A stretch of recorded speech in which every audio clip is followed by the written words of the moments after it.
আসসালামু আলাইকুম ওয়া রাহমাতুল্লাহ। আলহামদুলিল্লাহি নাহমাদুহু ওয়া নাস্তাঈনুহু ওয়া নাস্তাগফিরুহু ওয়া নাউযু বিল্লাহি মিন শুরুরি আনফুসিনা আম্মা বা'দ। জিলহজ মাসের চাঁদ দেখার পর থেকে কিন্তু কোরবানির আগ পর্যন্ত নখ, চুল, মোষ ইত্যাদি ইত্যাদি কাটা নিষেধ।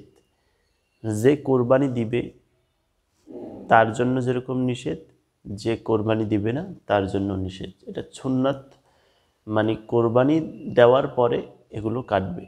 জিলহজ মাসের চাঁদ দেখার পর থেকে কোরবানির আগ পর্যন্ত কাটা যাবে না, কোরবানি হওয়ার পরে তারপরে এগুলো কাটবে। যে কোরবানি দিবে না তার জন্য ফয়দা, যদি এই আমলটা তিনি করে তাহলে তার আমল নামায়ও একটি কোরবানির সওয়াব দেওয়া হবে। তো সেই ক্ষেত্রে আমলটা অবশ্যই করার চেষ্টা করবেন।